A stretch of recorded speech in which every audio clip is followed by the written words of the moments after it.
Mëngjes, ju uroj një javë të mbar. Mirë se erdhët në Reze Dielli. Është e hënë, më në fund kemi diell pas ditëve me shi. Kështu e ka dhe jeta. Pas ditëve me shi, del dielli sërish. Në Bima dhe Shëndeti, në ditën e sotme, ne do të ndalemi tek një fenomen që u ndodh kryesisht të moshuar, por e shohim shpesh edhe tek të rinj. Mpirja e duarve dhe këmbëve. Çfarë fshihet pas mpirjes së duarve dhe këmbëve dhe cilat janë disa prej metodave natyrale për t'i trajtuar. Por mbi të gjitha do të gjejmë shkakun nga na vjen nga zhburimi i këtyre fenomeneve, i këtyre gjendjeve shëndetësore. Do të kemi mundësi dhe të komunikojmë me ju për të bërë pyetjen tuaj për doktor Ylli Merjen. Në kuzhinë do të jemi me Albanën me recetat e ditës së sotme dhe po ashtu do të ndalemi tek muaji i kuzhinës shqiptare nëpër botë. Alpshef organizon kjo platformë organizon për herë të parë muajin e kuzhinës shqiptare ndër botë. Ne kemi folur për këtë event që vendos kuzhinën shqiptare në qendër dhe në epiqendër në fakt gastronomisë botërore. Do të jemi sot përmes udhëtimeve në shtete të ndryshme në Madrid. Në mes të Madridit, shef Genti do na tregojë çfarë recete ka zgjedhur për t'i kënaqur shihet e njerëzve të cilët udhëtojnë nëpër Shqipëri përmes një pjate. Na ndiqni, shkojmë tani në kuzhinë.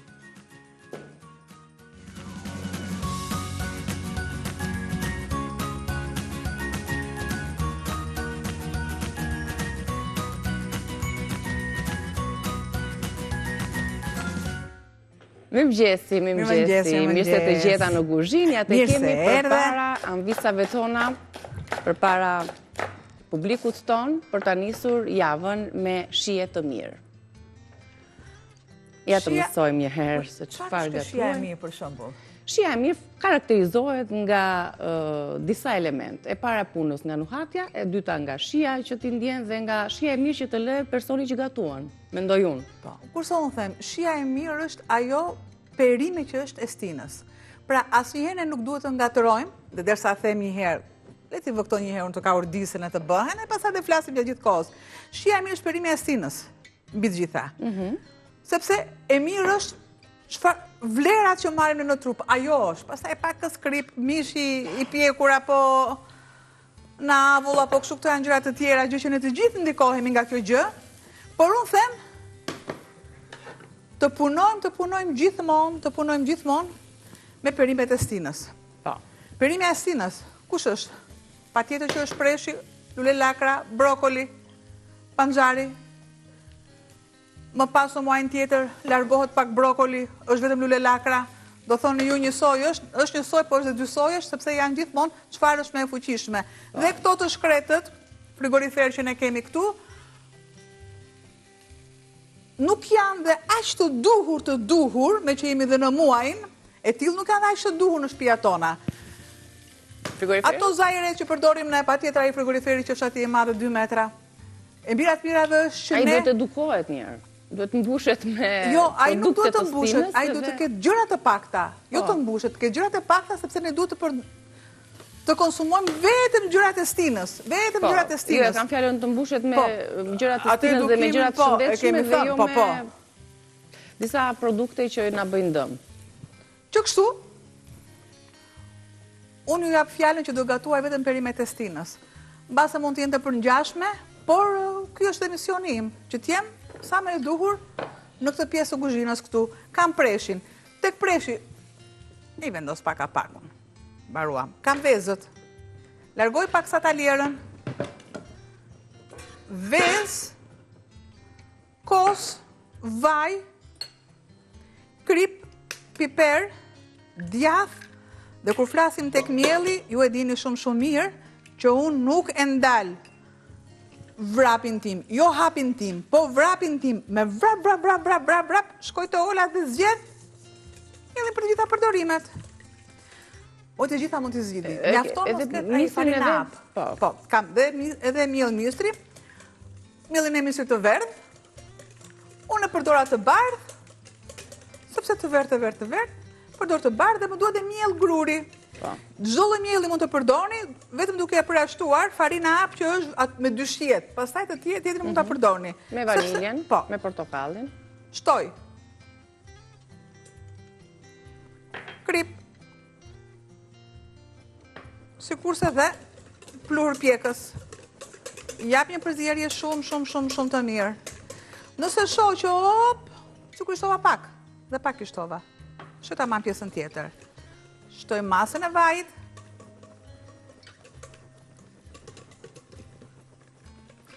Dhe me çfarë mase nis, me këtë masë mbaroj. Po të dëshironi ju, keni bimët aromatike, sikurse për t'i dhënë një shije akoma dhe më të veçantë vendosini edhe pakës fare trumës.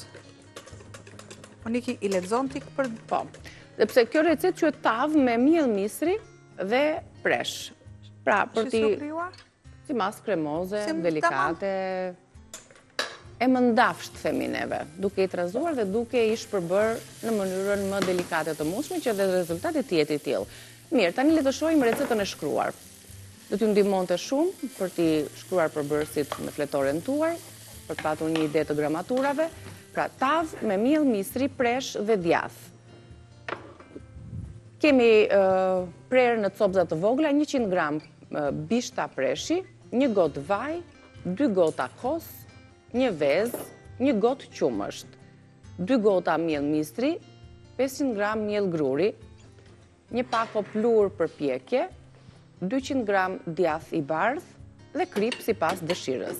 Gjithmonë në recetat tona të shkruara, përbërësit janë në gramatura për masa, sigurisht më të mëdhaja, ne këtu japim një shembull të një porcioni pak më të vogël.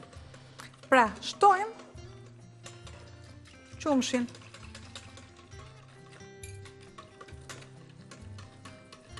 Sikurse do të shtoj dhe masën e kosit.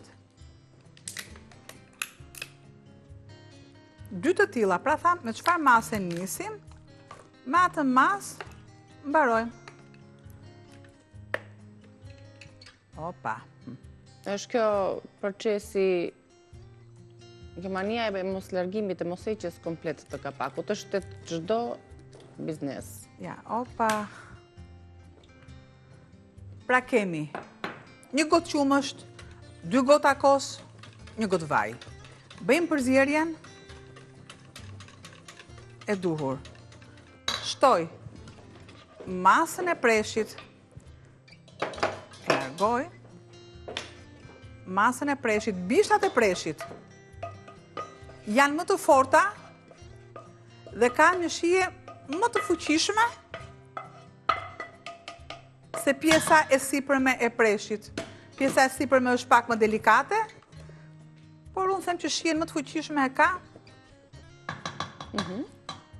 bishat e preshit. Do të shtoj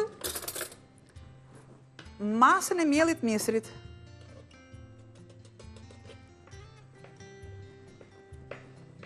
Ja. E largojmë, të bëjmë një lyerje ndoshta të tavës.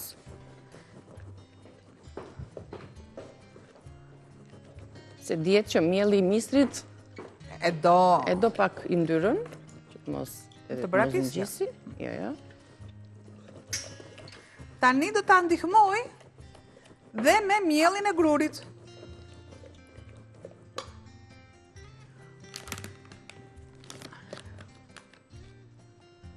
Kam furrën e para ngrohur, që nuk e harroj.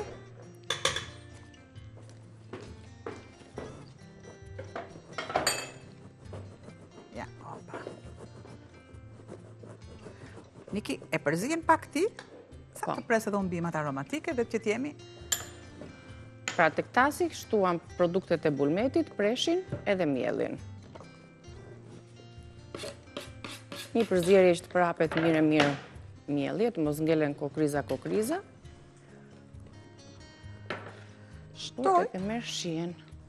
Një masë koperi, unë dua ta shtoj koper dhe trumz.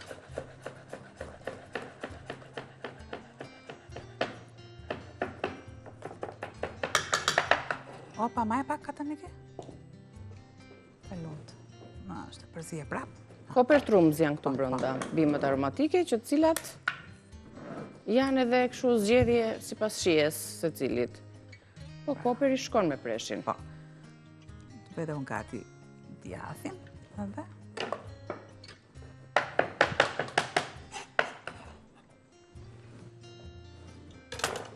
Dhe trumza.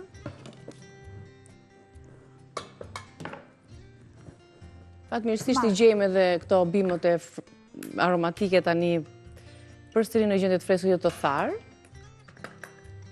Kështu që ne nuk mund të themi dot si përdorim dot. le themi, bimët e vendit ton për gatime, për çajra, janë fantastike. Si trumza për shembull, që përdoret vetëm në gatimet tona që na jep këtë shijen fantastike. Marrim ato përfitimet që kemi biseduar, kemi folur dikur, po ashtu. Ja, marrë një pjesë djathi, Edhe koperi. Pra, i shtojmë aty brenda dhe duket që nuk më duhet në sipërfaqe. Po.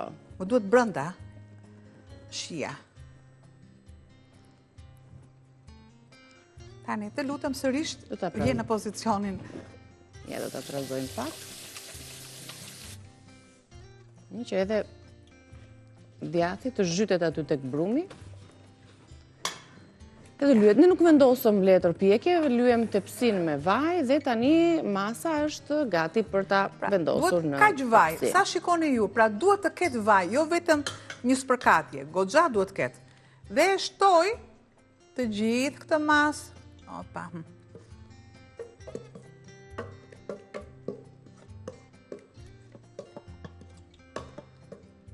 Të lumshin duart. Ne e zëvënd vetë në tepsi dhe ne do ta vendosim për t'u pjekur. Shifeni? Edhe ajo sasi e yndyrës. Të tillë, shife? Kjo pjesë e yndyrës do dali sipër tamam, njësoj si puna tavave të dheut. E marr dhe e vendos në sa?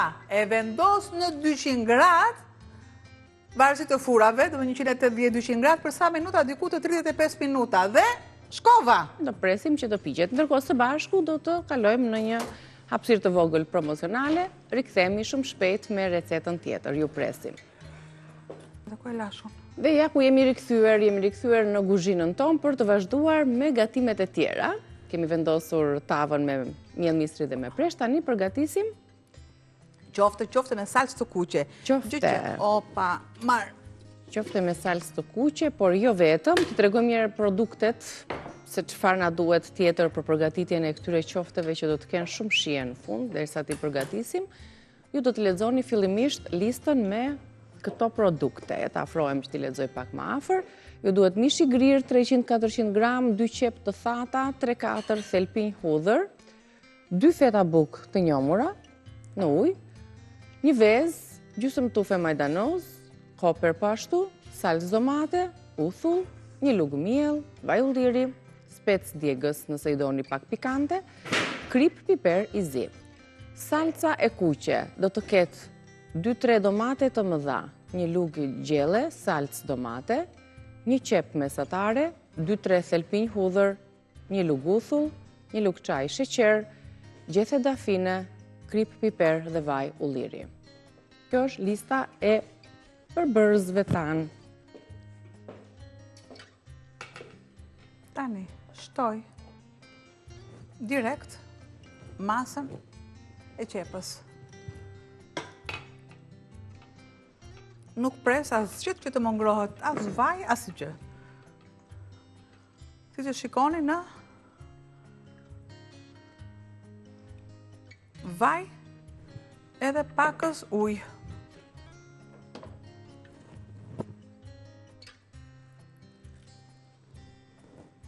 Shtoj mas kripe, pak mas piperi dhe i lë të tilla. Të zbuten. Mishin e grirë.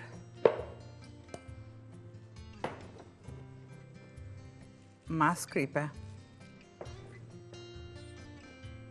Mas piperi. Pakos fare spec djegës. Një vezë. Një thelpi. Një deri në 2 thelpi hudhra në varësi. Sa e madhe është, janë dhe thelpit e hudhrës. Masën e qepës. I largova të gjitha.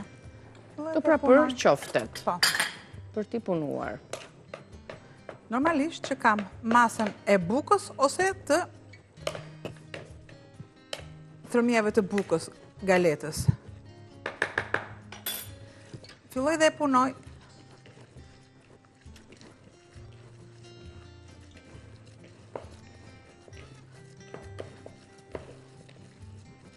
me brumin e qofteve dhe paralelisht përgatisim edhe salcën. Salcën e kuqe, me domatet kuqe, me salcë dhe ashtu përgatitur. Masën e salcës.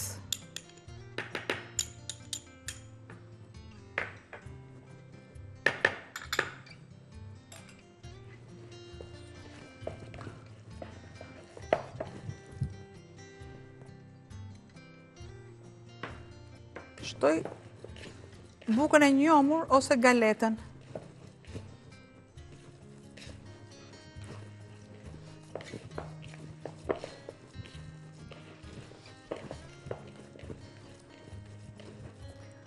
Shtoj pakës uthull. Im pak kështu të buta. Pak vaj. Pra, në ndryshim nga ato qoftet e zakonshme që përgatisim, kemi shtuar edhe salcën e kuqe, si të bëjnë një ngjyrë më të kuqe, u jep të më shije. Asgjë tjetër nuk shtoj. Kam një ngjeshje shumë të mirë të masës së brumit. Si duket sikur është brum byreku.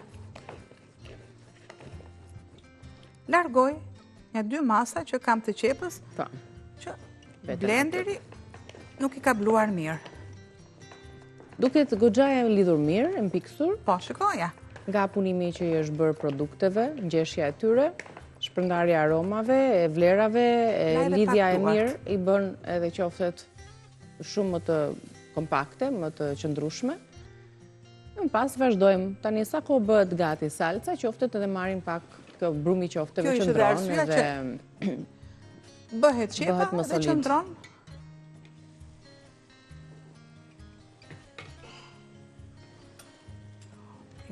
Merremi me salcën tani. Për salcën i lexuam, i treguam produkte, gjithsesi e tregojmë edhe një herë se sa të bëhet të zbutet edhe pak qepat, marrja të trajtën e vetë transparente dhe një zbutje e mirë është dhe një salcë më e mirë.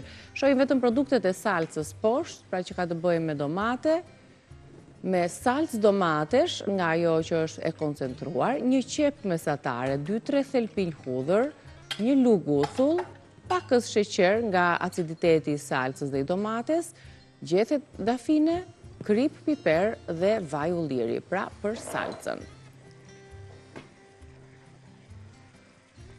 Kam shtuar tek qepa pak ujë, pak vaj, krip.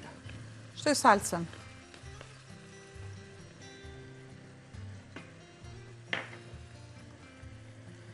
Nuk e ndihmoj fare me ujë sepse kam masën e domateve që kam kaluar në rende, në blender, si të dëshironi ju.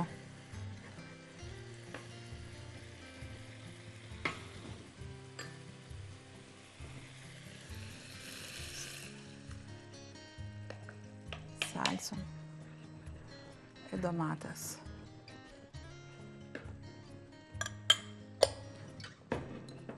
Opsionale, shkop kanele, opsionale. Po, kryen një funksion të rëndësishëm se i jep një aromë fantastike salcës, Piperi, edhe mbetet në fund. Masa e kripës dhe një pjesë e utullës që pavarësisht se kemi atë ambientin acid nga salca, shëndet edhe utulla e ndihmon më mirë. Pak pare spes, shumë pak,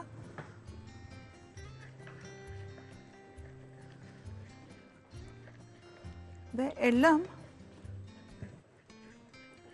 në terezin e vetë, për jo tamam në terezin e vetë. Duhet të zi mirë salca domatja. Sepse më duhet edhe një thelpi ose një thalb hudhër.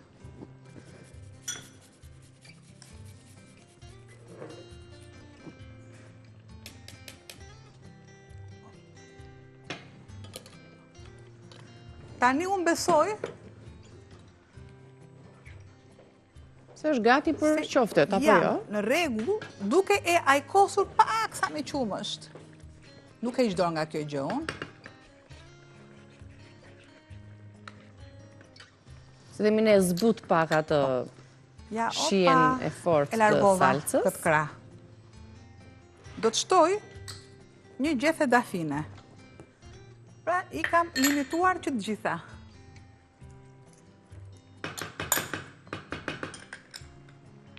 Vendos kapakun. Filloj dhe punoj masën e qofteve.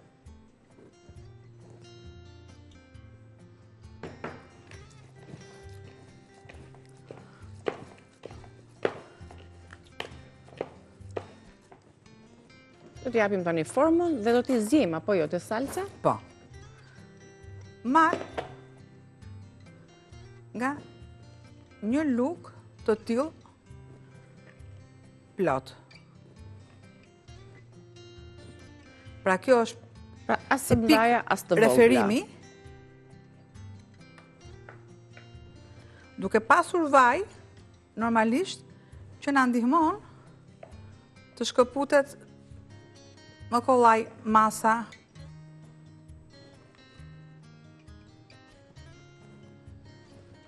Më duhet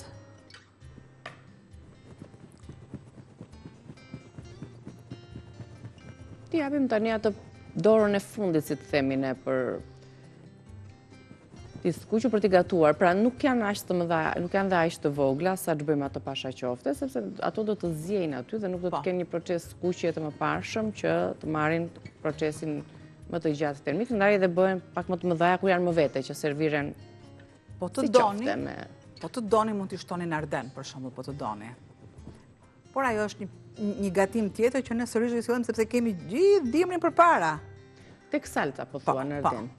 Jep shumë shije, kumble. Normalisht duke shtuar pak reçel.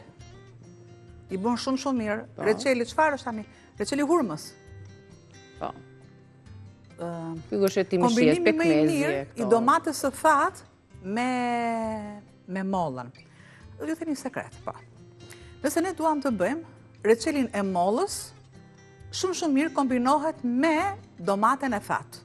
Domaten e thatë që ne e vendosim në ujë, dhe molla duhet të jetë gjysmë e kalbur, që pjesë që nuk ka nevojë që ne fare të shtojmë sheqer, sepse kalon në pjesën tjetër, ëmbëlsia kalon në pjesën tjetër që është e duhur.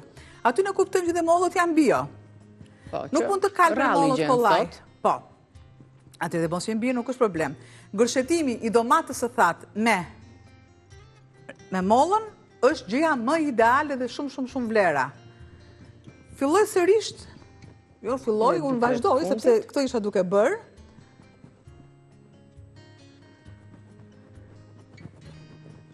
Rumbullakimin e qofteve nuk dua të shtoj fare miell, nuk kam nevojë për trashjen e lëngut, sepse lëngu qepa do zi avash, dhe nëse ne kemi orën e duhur të qepës që të bëhet avash, atëherë ajo është ideale. E pak që shtova 2 herë uthull, qoftë në brum, qoftë edhe tek qoftet. Qoftë edhe tek qoftet. Uthulla o t'i mbaj të buta? Po. Edhe t'u japi dhe shije po ashtu. Tani, do t'i shtoj një nga një.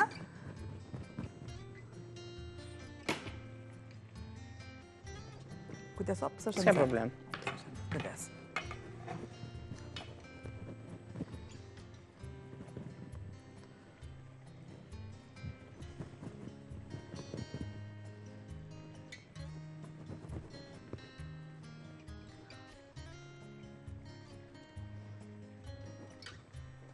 I lëm hapësirë, sepse nuk do vendosim lugë. Normalisht që rritet volumi i qofteve nuk qëndron kaq. Nga zjerja do të marri tjetër volum. Po kështu do t'jetë pamja përfundimtare e recetës së qofteve me salcë, të cilën sigurisht ju mund ta rimerni në postimet tona, në rrjetet tona sociale, dhe po ashtu dhe në kanalin e Rezes në YouTube. Mjafton të klikoni Reze Dielli në YouTube dhe i keni të gjitha recetat në përfundim të tyre, pra direkt ato do të postohen në kanalin ton zyrtar aty. Jedhim dhe një sy tavës, se do të rikthemi përsëri në kuzhinën ton pas reklamave, ja tava me presh, me djath dhe me miell misri, se ju nuk e shihni dot të pjekur dhe me të drejtë, po e sjell kështu, megjithëse pasi të shkëputen, unë përsëri do ta vendos për të pjekur, sepse ende nuk është mpiksur, dhe kur mpikset merr atë trajtën e duhur. Po e vendos të vazhdoj procesi, u treguam anvisave 2 gatimet e para, ka publicitet dhe do të rikthehemi përsëri këtu në kuzhinën tonë, ju presim.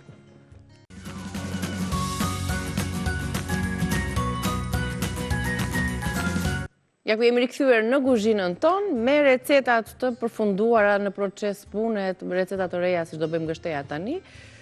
Ja pamja përfundimtare e qofteve. Dhe shumë pak minuta do t'i lëm. Trumës, salca duhet të jetë e mpiksur. Shikoj, prandaj thash nuk ka nevojë fare për miell, sepse qepa kur bëhet avash, normalisht që ka ato të mirat e veta, kollajxhit e veta. E marr dhe e largoj. Dhe bashkë me këtë tavën, me presh, me djath dhe me miell misri, që ne e sollëm nga fura në mënyrë që të kullonte pak. Shifeni? Kjo është trajta përfundimtare e tavës tonë. Është pak e nxehtë, kështu që po e lë bashkë me qoftet. Tani kemi gështenjat. Kemi gështenjat. I kam vënë në ujë. Kam bërë prerje të gështenjës. Ose vendosin një kryq këtu, ose për zgjatje vendosini prerje. Sërish i vendosin në ujë. Nga ujë shtojni, i transferoni direkt në tenxhere. Është sezoni gështenjave, të pjekura, të zjera, në supra, në gatime, si të dëshironi. Ende, se di çmimi, nuk e di a kanë rënë apo jo pak. Unë mora një paketim diku e gjen me shumë të 7.000 lek, diku me 5.000 lek. Unë e gjeta me 6. Me 6, pra, sipas madhësisë. Shtoj, vaj. Ne do t'i pjekim siç e shihni. Shtoj dhe një mas kripe.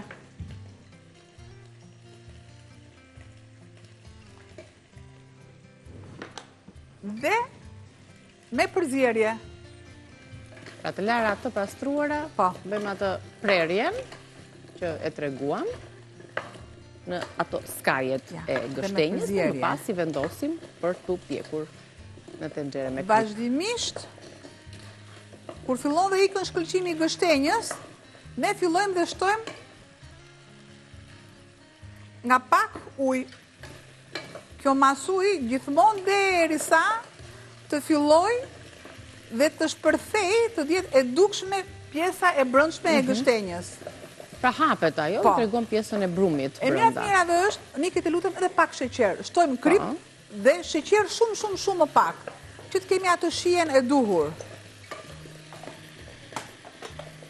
Ja, përzijejmë. Ja, gjithë kohës përzijejmë. Sepse duhet të jetë e një trajtshme. Çfarë ju kujton? Ju kujton? Faleminderit. Pjesën e asudes, përzierje. Shtoj. Ai brumi dhe tulli është fantastik në shije. Vendosim nga pakës ujë. Nga pak, ja. Sërish e përziej dhe e lë derisa të përthitet. Pastaj sërish. Po. Një përzierje të duhur. Ndërkohë, siç ju thash, ka nisur dhe është drejt përfundimit faktikisht për gjatë gjithë muajit nëntor, kuzhina tradicionale shqiptare promovohet në botë. Nuk ka më bukur se të shohësh të huajt cilët shijojnë receta autentike shqiptare. Kjo përmes shefave të kuzhinës, Alp Chef, kjo platformë ka bërë të mundur edicionin e parë të muajit të kuzhinës shqiptare nëpër botë, në kryeqytete të tilla si Berlini, Athina, Roma, sot është radha, ka qenë në Kopenhagen, sot është radha e Madridit. Do të shkojmë tani në Spaj me shef Gentin. Genti Skëndaj. Të përshëndes, Genti. Përshëndetje. Po, përshëndetje. Mirëmëngjes, si jeni? Faleminderit që na u bashkove në kuzhinë. Ti ndodhesh në ambasadën shqiptare në Madrid, apo jo? Po, sot ndodhemi në ambasadën shqiptare në Madrid. Kemi një event që duhet gatuajmë kuzhinë tradicionale shqiptare. Jemi pjesë e Alp Chef 2025, një grupim shefash shqiptar që do të gatuajmë në qytetet të ndryshme të Evropës së të botës, kuzhinë shqiptare. Ja më thuaj pak, shef Genti, se çfarë ke zgjedhur ti nga kuzhina shqiptare për ta përfaqësuar në këtë edicion të parë të muajit kuzhinës shqiptare në botë? Atëherë sot ne kemi zgjedhur 7 pjata, të cilat vinë nga treva të ndryshme të Shqipërisë. Kemi një pispili me presh, krem djathi. Çfarë koincidence, se kishim edhe ne këtë tavën. Atëre pas kemi bërë një menu. Kemi kaposhin me përshesh. Po. Kemi një tavë peshku me qep në furrë. Pjata tjetër kemi një... Peshkun e ke marrë nga Saranda, duke qenë se je shef në Saranda, po? Po. E ke marrë nga Saranda. Peshkun e kemi nga Saranda, e kemi sjell apostafat për këtë event. Edhe kemi dhe mish me lakër, lakër, nga veriu, kemi faqet e gicit, që janë me lakër, si që gatuajmë dikua, është traditë e veriut. Një copës kënaqësie kjo, të promovosh produktet edhe recetat, të dyja bashkë. Po, produktet e recetat. Kemi edhe një syltjash me oris, që e kemi bërë pak më ndryshe. Vjen në forum syltjash dhe krem brulee bashkë. Këto janë pjatat. Pra, disa element shtesë kështu moderne, dhe kjo është një mënyrë moderne e diplomacisë për promovuar kuzhinën në këtë formë. Pak sepse ideja është që kemi dhe si kompeticion me këta shefat tu në Spanjë, edhe të shikojmë si do t'ja dalim. Është dhe në formë konkursi, shefat e Madridit... Me shefat e Madridit ku po gatuajmë. Në garë kuzhinat tradicionale. Shkëlqefshi sa më shumë. Jurojmë shumë suksese. Ndërkohë, ti vetë si ndihesh që kuzhinën shqiptare, recetat tipike të traditës tonë, i promovojmë në përbot tashmë, i tregojmë botës se s'kemi çfarë t'ju themi, se kemi një kuzhinë të shijshme, të kudo gjendur, edhe që e shijojnë të gjithë të huajt. Ajo që doja të thosha unë është që unë si shef, duke i kaluar të gjitha këto stadet, ti pasysh vite eksperiencë të gjitha, vjen ndoshta dhe nga eksperienca, po dhe është momenti që ne t'i kthehemi kuzhinës tradicionale tonë, sepse ne këta jemi dhe duam që t'japim më të mirën tonë. Bukur fort, dhe përmes jush, shefave kudo që jeni mbledhur në Alp Shef, do t'jetë mundur që kuzhina jonë të përfaqësohet anë kënd të botës. është gjëja më e bukur që mund të bëjmë ne si shefa, duke dhënë atë kontributin ton në shpërndarjen e traditës tonë. Bukur fort. Gjëja shumë e mirë të gatuajmë me produkte shqiptare, të shpërndajmë receta shqiptare sa më shumë të mundemi, edhe gjithë të rinj të drejtohen kësaj rryme, sepse na tradita besoj është gjëja më e mirë dhe më e mundshme. Në më vjen mirë që kuzhina shqiptare, tabani kuzhinës shqiptare, promovohet çdo ditë më shumë, jo vetëm këtu në kuzhinën tonë, në Reze Dielli, që është një mision prej gati 5 vitesh me Albanën, për të sjellë vetëm receta të traditës tonë, ato të vjetrat nostalgjike, të mençurakeve, të gjysheve tona, po ashtu tashmë kjo ka marrë jehon në mbar botën, duke vendosur kuzhinën shqiptare në gjithë muajin nëntor në qendër të gastronomisë botërore. Më thuaj, kush do t'i provoj recetat e tua sot? Recetat besoj janë diku te 150 të shtuar. Përveç se këtyre janë persona nga ambasadat e huaja këtu, janë persona, është një shef spanjoll që do të na bashkohet, urojmë që gjithçka të shkojë mirë edhe të lëmë atë përshtypjen e bukur që si traditë edhe si gatimen e kemi. Jam i bindur dhe sigur që kjo do të ndodhi, siç ka ndodhur edhe në epiqendrat e tjera, me shefat e tjerë në qytetet ku janë zhvilluar pikërisht këto edicione. Po, ja kemi dalë në shumë qytete, është radhe Madridit sot, uroj që gjithçka të na shkojë ashtu siç duam. Kanë qenë para Madridit Kopenhaga, jo Berlini, jo Roma, pastaj radha e cilit qytet është? Së shpejti do jemi janë në Pekin. Edhe në Pekin, për te Evropës. Po, dhe në Pekin. Eksperiencë e bukur. Të falenderoj shumë, Genti. Punë të mbarë. Jeni mirë, unë faleminderit. Suksese, Ju lum shumë suksese të gjithë shefave. Faleminderit për lidhjen që zhvilluam drejt për së drejti nga ambasada shqiptare në Madrid.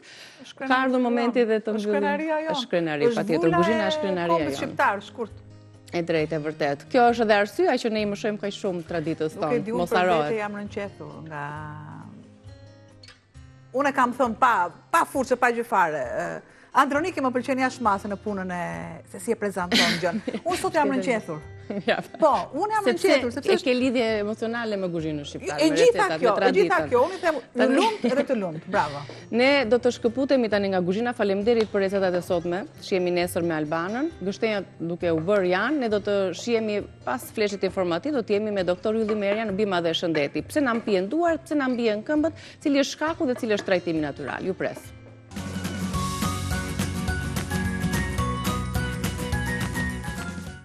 Bima dhe Shëndeti, ja ku takohemi në çdo të hënë me doktor Ylli Merjan për të folur sot për një tematikë që na prek të gjithëve, mpirja e duarve dhe e këmbëve. Përshëndetje doktor, mirë se erdhët në studion tonë. Mirë se ju gjej. Gjithmonë jemi gati këtu për të gjetur shkaqet fillimisht dhe më pas të tregojmë disa metoda natyrale se si mund t'i trajtojmë këto gjendje shëndetësore, mpirja e duarve, mpirja e këmbëve që vijnë nga një qëndrim ndoshta jo i duhur, nga faktorë të tjerë, të shohim dhe të zbërthejmë. Do të kemi mundësi sot edhe për shikuesit të telefonojnë në pjesën tjetër, pasi të tregojmë dhe të zbërthejmë temën, për të telefonuar dhe për të bërë pyetjet tuaja, meqense edhe shumë na keni shkruar për të ardhur në këtë ditë të komunikimit me doktorin. Mpirja e këmbëve dhe duarve është një bllokim qoftë i arterieve, qoftë edhe i fijeve nervore, ose ndoshta edhe vetëm i njërës prej tyre. Kjo është akute kur ne shtypim, rrim shtrëmbër, shtypim krahun ose para krahun, ndoshta nga ndonjë peshë kështu, kur mbajmë muskujt me ato të kurrje titanike të tyre të gjata dhe mund të sforcohen, ose edhe ndonjë qëndrim, për shembull, i ulur në makinë për një kohë të gjatë, ose qëndrimi këmbë mbi këmbë ose këmbë në këmbë për një kohë të gjatë, ose ata që ulen, si thonë, do ulemi në bishtë kështu. Këto janë mpirje të duarve akute, ose të këmbëve. Këto, si thuash, e kanë atë zgjidhjen të menjëhershme. Kalojnë vetvetiu me pak masazhe kështu dhe duke drejtuar këto gjymtyrët. Kjo është e thjeshtë, pra kuptohet që duhet të frenojmë atë qëndrim, pra të bëjmë pak lëvizje, pak shpirje kështu dhe kaq.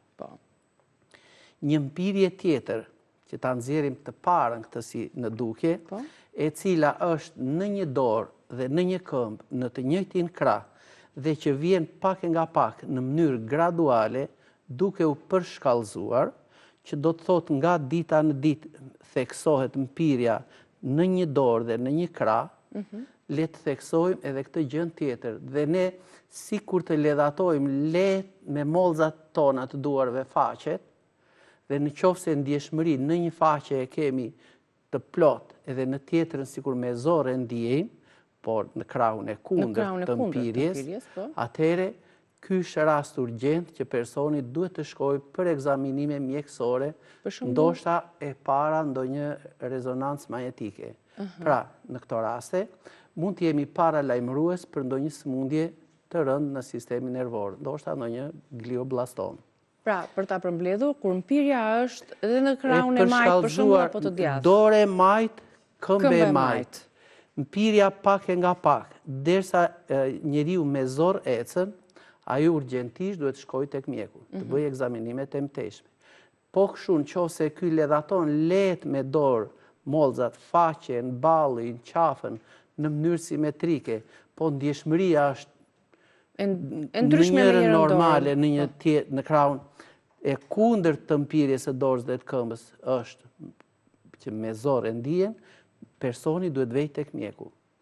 Pra, për kaq vlen ky emision për atë. Të shkoj tek mjeku të ekzaminohet sepse ka diçka serioze. Kjo shoqërohet me shenja të tjera që ato e shqetëson apo është kjo mpirja që pastaj? Kjo.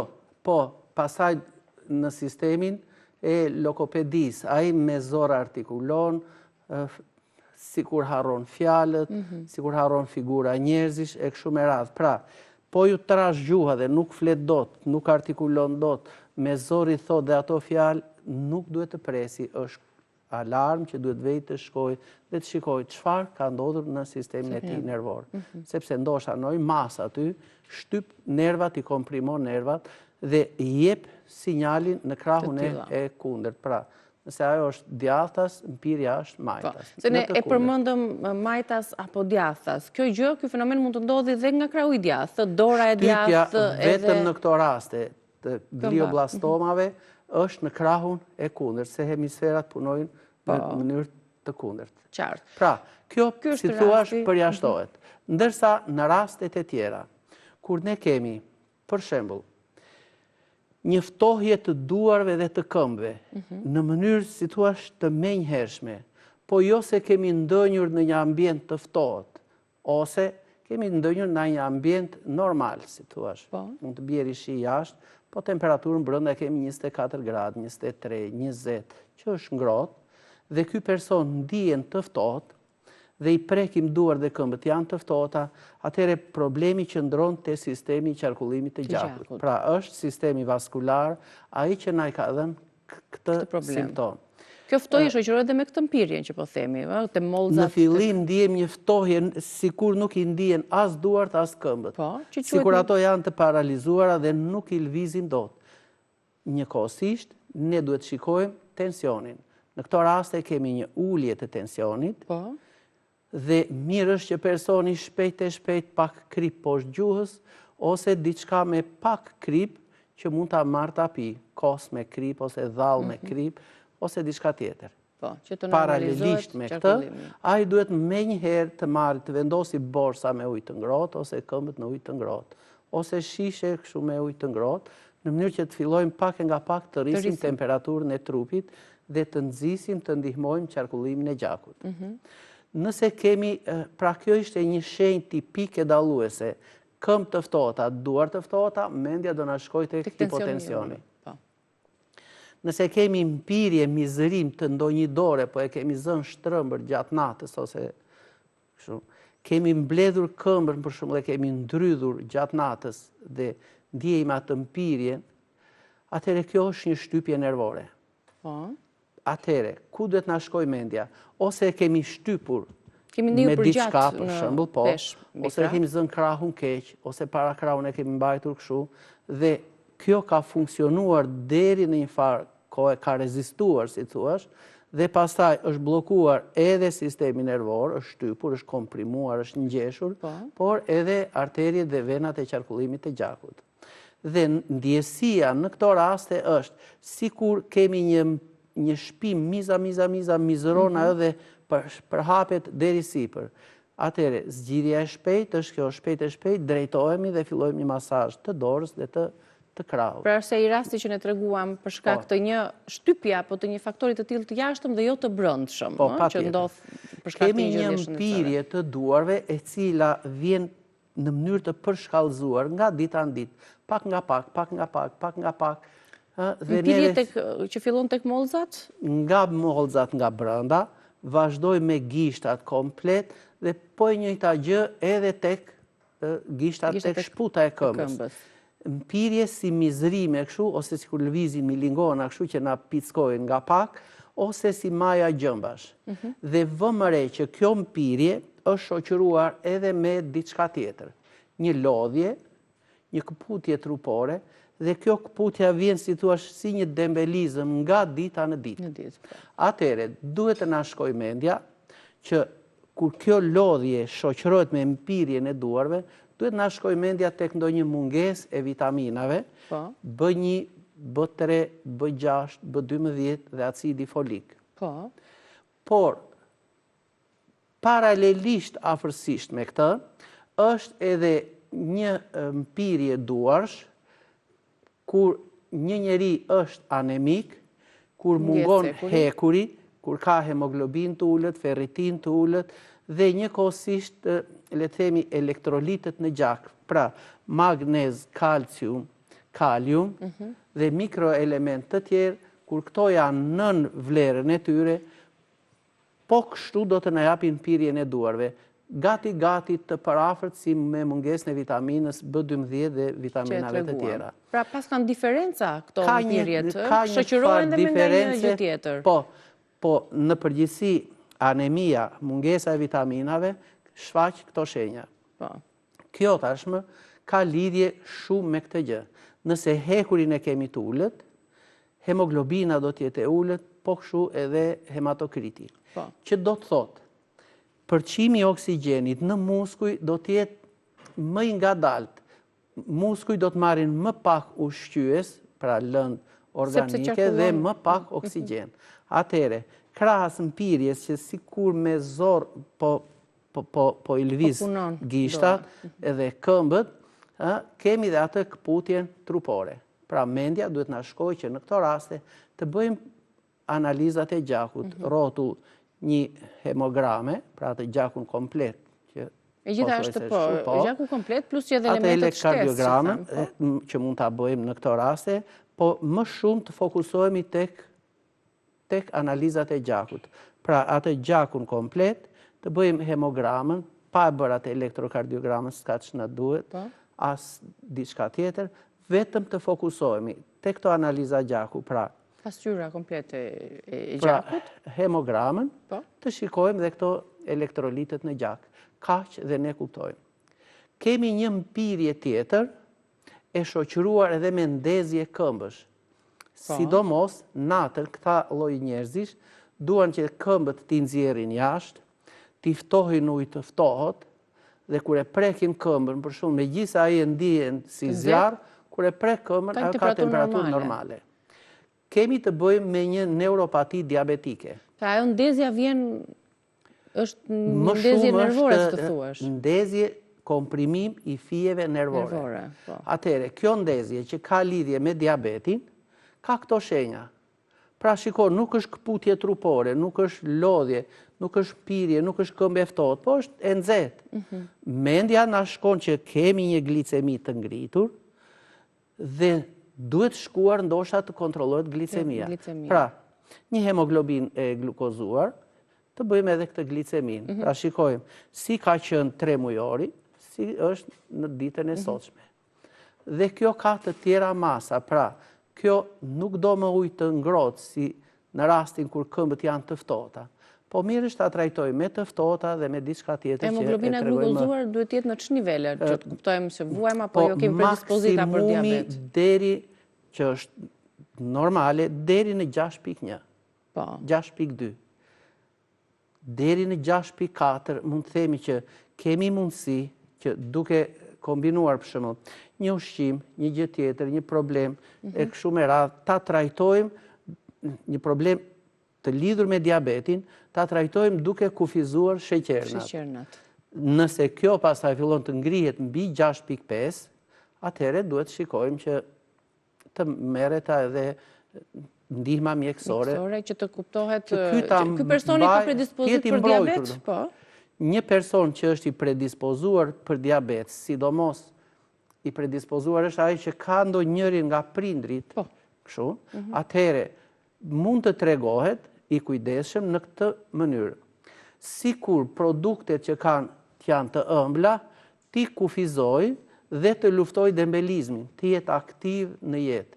E nëse prindin e ti e ka kap diabetin në moshën 40 vjeç, po e quajmë, këtë mund ta kapi në moshën 60, sepse ky di të ruhet dhe të mbrohet nga kjo sëmundje. Pra, ato sëmundje që themi ne janë genetike, ato mund të luftohen edhe përmes ndryshimit të stilit jetesës. Ajo mund të shfaqet, por nuk shfaqet aq agresive dhe nuk shfaqet aq shpejt në kohë si sepse ne nuk e lëm terrenin dikush tjetër që nuk tregon kujdes. Po. Përmes stilit dhe të ushqimeve. Kemi një rast tjetër, për shembull. Shiko, bëjmë këtë tkurrjen titanike të muskujve. Për shembull, mund të mbajmë një peshë dhe ta shtrëngojmë fort, ose mund të mbajmë para krahun kështu, ose mund të mbajmë këmbën në një pozicion si për të bërë ndonjë ushtrim. Kjo tkurrja titanike, muskuli bëhet si gur, si thuash, dhe fillon që të më komprimoj, të më ngjeshi nervat. Atëherë këto tkurrjet mundet që të na japin këtë mpirje e të asaj gjymtyre që ne me të vërtet e kemi ngjeshur fort. Atëherë, është mirë që më para të bëjmë pak ushtrime, të stërvitim muskujt, në mënyrë që kur të shkojmë për të bërë këto ushtrime që kërkojnë forcë dhe përqendrim, atëherë është mirë që të bëhet. Ka njerëz që në gjumë i zë ngërçi. Është ndonjë problem tjetër këtu? Po, ngërçi ose përdhesja, këte kemi zgjidhur shumë lehtë, mungon ai magnezi dhe muskujt si thua kontraktohen. Po. Atëherë, një zgjidhje shumë e thjeshtë. Marrim këto farat e kungullit, i qërojmë ose ka fara të qëruara dhe konsumohen me gjitha të cipën e saj. Ka një përqindje të lartë të magnezit. Pra tham elektrolitët në gjak. Po thoni për cipën jeshile të farave të kungullit. Ajo cipa jeshile, po.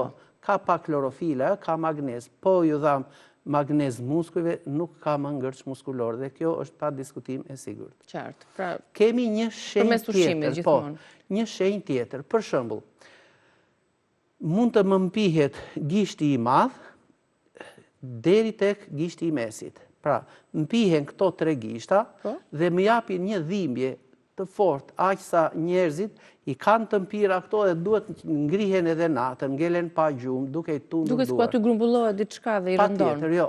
Ata shkakun e kanë këtu. Është ngushtuar, është shtypur nervi i tunelit karpal. Nervi që kalon këtu në për tunelin karpal dhe që ndahet në këto 3 degëzime, shtypet dhe jep një mpirje dhe dhimbje në këto 2 ose 3 gishta. Absolutisht që jo. Por kemi edhe nervin ulnar. Këtu në pjesën e para krahut, kemi një nervi cili komandon këto 2 gishtat e fundit. Pra, nëse kam mpirje, dhimbje në këto 3 gishta ose këta të 2, mendja duhet të më shkojë tek ngushtimi i tunelit karpal. Se ndodh ai nga puna në kompjuter apo Shiko, ose duke punuar me mouse në kompjuter për një kohë të gjatë, ose njerëzit kanë filluar që për shembull të mos e dëgjojnë atë sforcimin e zemrës, më kupton, dhe është rritur kolesteroli, janë ngushtuar këto pllakzat, janë shtuar pllakzat yndyrore brenda nëpër arterie, nëpër vena, dhe kjo këtu tashin, ky tuneli karpal fillon që të maiset, të fryhet dhe shtyp nervat.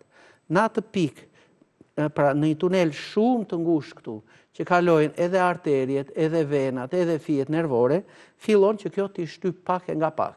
Kur kap këtë nervin këtu, shenja e parë tipike janë mpirja këtyre 3 gishtave.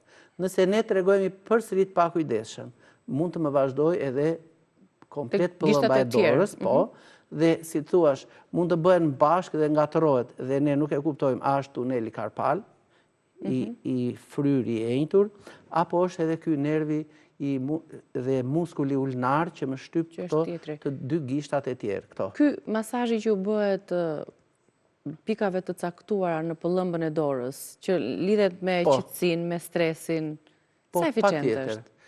Është eficient, ne fillojmë të bëjmë një relaksim, dhe ky relaksimi më nxit edhe qarkullimin e gjakut, po njëkohësisht më relaksohen nervat. Por, po nuk u zgjidh problemi këtu, po nuk u bën ca masa që neve mund t'ua tregojmë njerëzve, të mos presim se po të relaksojmë pëllëmbën e dorës, ose t'i bëj thëmrës dhe shputës së këmbës një masazh, unë do të zgjidh problemin. Jo, problemi është akut, është këtu dhe duhet një zgjidhje. Ajo është ndoshta e ndihmon, e mbështet, e qetëson paksa me masazhin. Tani, cila është zgjidhja natyrale për këto problematika që ne përmendëm, doktor? Çfarë ndihmon pirjen e duarve dhe të këmbëve? Në varësi nga shkaktari, le të themi që duhet të bëhet edhe zgjidhja. Nëse kemi tension të ulët, nuk kemi kohë që të bëjmë shkencë dhe filozofi që prit po sikur të ndodhi kështu. Jo, ajo është urgjente, është akute menjëherë. Duhet t'i vëmë diçka të ngrohët, në mënyrë që të përmirësojmë qarkullimin e gjakut, të i rrisim pak tensionin dhe të fillojmë menjëherë masazhi i duarve dhe i këmbëve. Mirë është që personin të mos ta mbajmë në këmbë, jo që ai nuk rri dot vetë, po ta shtrim në një ambient kudo që të ndodhemi dhe menjëherë të fillojë masazhi i gjymtyrve dhe vendosja e borsetave me ujë të ngrohtë ose shishe me ujë të ngrohtë, t'ja vendosim në këmbë, në gjujmë, poshtë, tek duar, te barku e kështu me radhë, në mënyrë që të ndihmon me të përmirësojmë ftotën dhe pak e nga përmirësojmë pak qarkullimin e gjakut. Kjo është akute, kjo është e menjëhershme, pastaj bëj çfarë të duash me të, por të kaloj kjo situatë. Pra mos ta kemi më atë tensionin si thua 80 me 50 ose 90 me 60, po të ngrihet, të kaloj 100, të kaloj dhe 120, edhe më shumë. Është dëmshëm ai tensioni ulët? Po është e sigurt që këta e kanë tensionin e ulët. Po është i dëmshëm them në po është sepse iku njeriu. 8 me 5. Iku po vajti 5 me 0 ku do vesh. Pra, ne themi akute e menjëhershme është ndihma që jepet në çast në familje. Ato këmbët në ujë të ngrohtë ose borsetat me ujë të ngrohtë e nxitin çik qarkullimin e gjakut. Ai ujë me krip ose ajo dhalla me krip, e kështu e përmirësojnë qarkullimin e gjakut, e rrisin pak tensionin, se po shtojmë elektrolitët në gjak. Atëhere, më mbrapa, kemi kohë të bëjmë dhe ekzaminime dhe të kuptojmë shkakun pse ndodhi kjo rënje e tensionit në mënyrë të menjëhershme. Mund të jetë dhe nga ankthi, nga stresi e kështu me radhë. Atëhere, ky është rasti i parë. Ato rastet që janë akute të menjëhershme, ato zgjidhen shumë lehtë. Njeriu çohet, shkrifron pak fjet muskujt, i drejton dhe u zgjidh problemi. Në rastet që kemi këmbë të nxehta diabetike, atëhere 3-4 net mund t'i vendosim këmbët në ujë të ftohtë, i shkrifrojmë pak nervat muskujt dhe ndoshta bëjmë një masazh, sigurisht duke treguar kujdes që të ulim diabetin, por duhet të qetësojmë nervat, ti relaksojmë ato dhe të mos kenë kështu mbi ngarkesa nervore. Atëhere, mund të marrim pas ujë të ngrohtë, pra hedhim 5-6 litra ujë të ngrohtë në një legen, nëse kemi nga kjo kripa Epsom, mund të shtojmë aty 2 lugë gjelle, në mungesë të asaj 2-3 lugë gjelle krip të zezë është mirë, mund të shtojmë dhe 1 lugë me sodën e bukës dhe i shkrifrojmë, i relaksojmë mirë muskujt dhe nervat, që nga gjuri dhe poshtë. Pasi i heqim nga kjo, marrim dhe lyejmë me një ekstrakt trupi, këto shputat e këmbës, shputën, këtë kërcirin, këtu tek këto taluset, këtu tek kjo tendini akilit mirë dhe vazhdojmë deri në rrezën e kofshës. Masazhi bëhet nga shputa e këmbës deri në rrezën e kofshës, nga pjesa e sipërme deri aty. Dhe mandej, ose i lyej me një vaj të lulës së basanit, ose kantarionin, pra i lyejmë me këtë vajin, i masazhojmë dhe i shkrifrojmë. Me këtë vaj i lyejmë edhe kur duart më rinë të ftohta, ka plot njerëz kështu, që i thonë morthi i duarve. Pra, është bllokuar. Jeni komplet pjesa e sipërme, jo vetëm mollzat, siç thamë për te anemia dhe bëhet dora si vishnjë, si mavije kështu, dhe fryhen këto. Thjesht mund t'i bëj me pak uthull molle dhe mandej me vajin e lulës së basanit. Është një vaj i kuq, i mirë, po nuk që i kuq atëhere tu dallohet edhe cilësia tek gjyra. Po pa diskutim, ngjyra e saj, ajo hipericina këtu është në nivelet shumë të larta. Atëhere bëhet masazhi, zbuten dhe pastaj masazhohet çdo gisht më vete, çdo gisht nga 1-2 minuta, shputa e pëllëmbës së dorës, shputa kjo, dhe deri sipër duke kaluar mbi parakrahun. Ky masazh bëhet 2 herë në ditë nga 5-6 minuta nëse i cilën dorë. Për të ndihmuar. Mandej i mbajmë duart kështu si lart dhe i punojmë, hapim i mbyllim, bëjmë disa ushtrime. Patjetër. Bëjmë edhe një ushtrim kështu, për shembull, sikur do t'i mbajmë duart kështu, i shtrim me pëllëmbën poshtë dhe bëjmë kështu dhe pastaj e rrotullojmë 5-6 herë nga majtas. E njëjta gjë edhe me këmbët. Pra, majtas, djathtas, 5-6 herë, djathtas, majtas, 5-6 herë. E mbledhim pëllëmën e dorës 5-6 herë dhe në këtë mënyrë ne nxitim dhe përmirësojmë qarkullimin e gjakut. Nëse ishin këmbët e nxehta, për neuropatin ne e përmendëm. Nëse janë këmbët e ftohta, pas këtyre masazheve, pasi tensionin e kemi rritur, më mirë të na qëndroj në këto raste 14-15 sesa të na vej e të zbresi 9. Atëhere, kur ngrohet trupi mirë, fillojmë. Ose do t'i lyejmë këmbët me pak ekstrakt trupi dhe me të pastaj mbi vete kalojmë këtë vajin e basanit dhe me vajin bëjmë masazh 10-15 minuta ose me vajin reumer. Nëse personi i ka këmbë të enjtura, të fryra, kur nuk na funksionon mirë veshka për shembull, ose personi ka edhe tensionin e lartë, edhe një insuficiencë të veshkave, ose ndonjë glicemi të rritur, dhe këmbët na rrin të fryra, sa që ne i shtypim kështu dhe ajo mbetet gropsja i brumi i ardhur kështu, atëherë mund të veprojmë në këtë mënyrë. Përzijim uthull molle, 2 ose 3 filxhana.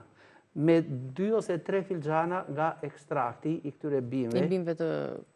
Po, të ekstrakti Cilat bimë janë brenda, se thashë ishte basani, me muriz. Kemi nga ato bimë, pra murizin, hudhrën, lakrën e kështu me radhë, që më nxisin dhe përmirësojnë qarkullimin e gjakut. I përzijim së bashku, hedhim dhe pak krip, ndoshta 1 ose 2 lugë çaj me krip, zhyt një nap në të dhe u ambështjell këmbëve. Atëherë, kur jam mbështjell këmbës këtë napën, ja lë 10-15 minuta. E marrim e ngrëm këmbën në kënd 60 gradë dhe bëjmë mandej masazhin ose me vajin e lulës së basanit ose me vajin reumer, cilin të kemi nga këto dyja. Masazhi do bëhet që nga qafa e këmbës, që nga kërcirja, aty që thot populli, deri mbi gjuhë lart, duke u shtrënguar. Duke tërhequr dhe gjakun edhe... Gjakun ta drejtojmë, si thua, në drejtim të zemrës, por të shkrifërojmë edhe këtë sistemin limfatik. Mandej në fund, bëjmë 5-6 minuta ushtrim kështu me majat e këmbëve, duke sikur do pedalojmë kështu po këmbët në ajër, dhe do të vëmë re që këmbët do të jenë nga nata e parë, 2, 3 e 4, duke u përmirësuar pak e nga pak. Nëse kemi ngushtim ose shtypje të tunelit karpal, ose të këtij nervit ulnar, thjesht veprojmë kështu. Marrim nga kjo përzierja e uthullës me ekstraktin. Vendosim atë fashën këtu dhe e lëm 10-15 minuta. Në të 2 duart ose në njërën, ku t'i ndjejmë këto? Pas këtyre minutave i bëjmë masazh? Pas këtyre masazhin dhe le të vemi tek një çaj. Në këto raste e ngushtimeve të tuneleve karpale ulnar, përdoret ky çaj kolestomer, pra të ulim që kolesterolin dhe ta shkrim. Bën qarkullimin më të mirë. Në rastet e tjera, për shembull, neve mund ta përdorim këtë çajin kolestomer, që është i gatshëm me paketa ose me bustina, ose mund të përdorim, për shembull, një çaj që të qetësojmë sistemin nervor. Çfarë mund të ketë ky çaj? Për shembull, në brendësi flasim në kushtet e një familje që mund të ndodhet, për shembull, në periferi ose në një zonë rurale. Atëherë, marrim nga pak barblete që pothuajse çdo familje ka në oborrin e tij. Mundet që të gjejmë ginkgo biloba jo, por nenexhikun e gjejmë pa diskutim. Pra, shikoj tash. Gjetet nga ginkgo biloba. Bima e ginkgo bilobës, po. Atëherë, kjo nxit qarkullimin e gjakut, por edhe qetëson sistemin nervor. Pra, ka një funksion dyfish. Tjetër, mund të hedhim lule murrizi,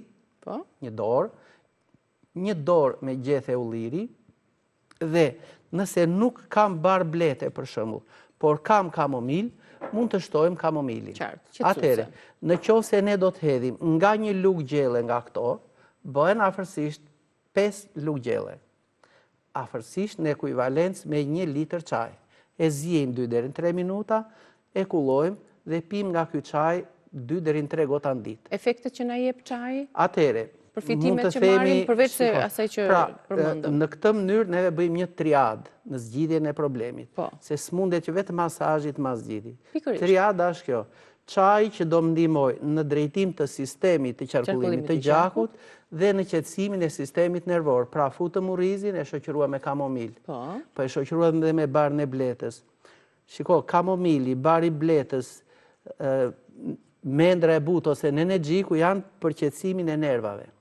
Gjethja e ullirit, lulja e murrizit, ginkgo biloba, molla e egër që mund ta kemi në shtëpi, pra s'kam murriz, për që kam mollë të egër, hedh një dorë me mollën e egër. Dhe efektin përsëri do ta kemi njësoj. Atëherë, nëpërmjet qarkullimit të gjakut, duke qetësuar dhe sistemin nervor, nëpërmjet prekjes, masazhit nga jashtë, 2, dhe nëpërmjet ushtrimeve, ne e zgjidhim problemin plotësisht. Ndërsa, në atë rastin e parë që unë e përmenda, që personi ka një paralizë të përshkallëzuar dhe duhet shkuar tek mjeku, atëherë ndiqen si thua hap pas hapi. Disa hapa të tjerë diagnostifikues në rast të parë, për trajtimin e atij problemi. Më pas problemi. trajtues. Le të shkëputemi tani për pak publicitet, rikthehemi me telefonatat tuaja. Regjia më ka thënë që kanë mbërritur shumë telefonata, kështu që do mundohemi të përgjigjemi më njëherë pas reklamave. Mirë se u rikthyet, ja ku jemi në studion ton, do të përgatisim edhe një kombinimin siç e përmendi doktori për çajin, ndërkohë shpejt në minutat e pakta në fakt që kemi, telefononi, cila telefonat do të vijë para, ne ta mirëpresim dhe japim përgjigje. Përshëndetje. Mirëmëngjesi. Alo, lutem na dëgjoni nga telefoni. Përshëndetje, Përshëndetje, të dëgjojmë nga telefonon dhe cila është pyetja juaj? Përshëndetje. Të dëgjojmë, përshëndetje. Jam një qytetare këtu në Tirana. Po. Përshëndes shumë doktor Yllin. Faleminderit.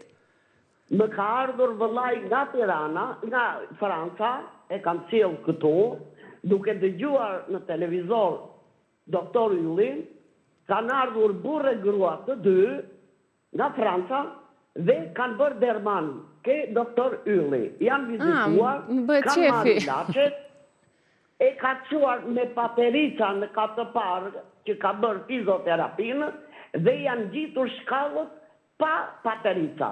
Tashi, ata po i vazhdojnë ilaçet rregullisht, janë të moshuar, mbi 70-75, dhe ata unë i përshëndes, më kanë thënë 100 herë, përshëndete doktor Yllin nga ana jonë. Dhe ja ku erdhi momenti. Qa surprizë e bukur.